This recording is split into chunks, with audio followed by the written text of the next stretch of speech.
croire que tout va bien parce que les comptes sont à zéro. Les comptes sont à zéro, pas dans le rouge, à zéro. Tu as payé toutes tes factures, tu as honoré tous tes engagements et il ne reste presque rien jusqu'à la prochaine rentrée d'argent. Mais tout est réglé.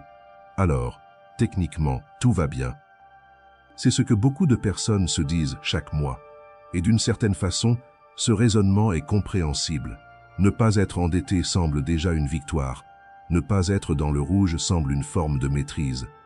Mais cette impression de stabilité est l'une des illusions les plus dangereuses en matière de finances personnelles. Parce qu'elle ressemble à de la sécurité. Et elle n'en est pas une.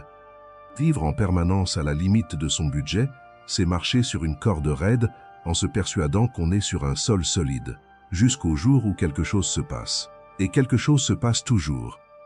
Ces événements ne sont pas des catastrophes extraordinaires. Ils font partie de la vie normale de n'importe quel adulte.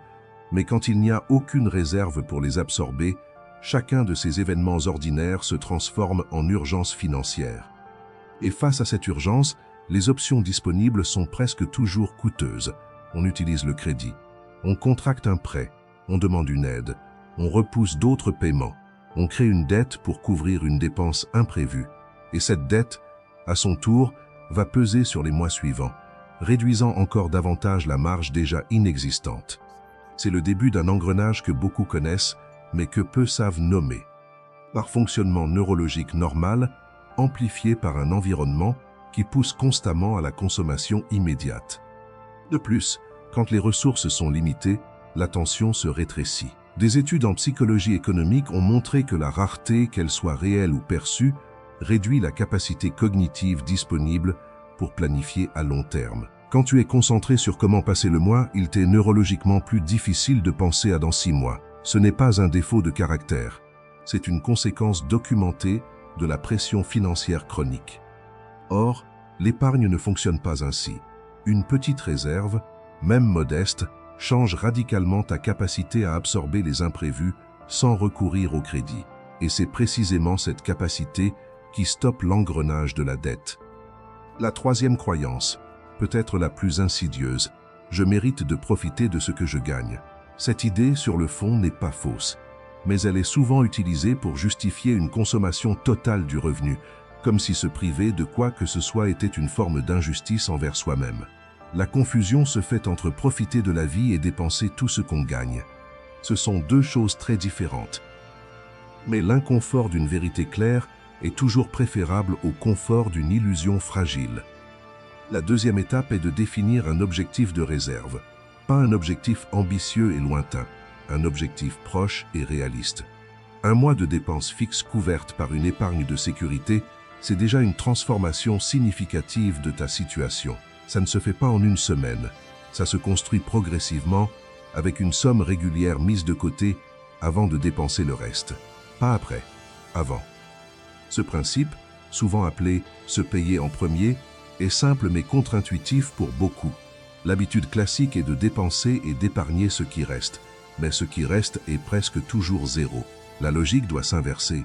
Épargner une somme déterminée dès que le revenu arrive et organiser les dépenses avec ce qui reste ensuite. La troisième chose est d'identifier les dépenses récurrentes qui ne correspondent pas à des priorités réelles. Abonnements oubliés, services peu utilisés, habitudes de consommation automatique. Ces postes, une fois identifiés, libèrent souvent une marge que l'on croyait inexistante. Ce n'est pas une question de sacrifice, c'est une question de réallocation. Rediriger de l'argent depuis ce qui n'a pas vraiment de valeur pour toi vers ce qui construit ta sécurité. Ce n'est pas une vie d'austérité que l'on décrit ici. C'est une vie où les décisions financières sont prises consciemment, où les imprévus ne déclenchent plus de panique et où la tranquillité n'est pas une illusion entretenue par le fait que les comptes sont à zéro ce mois-ci.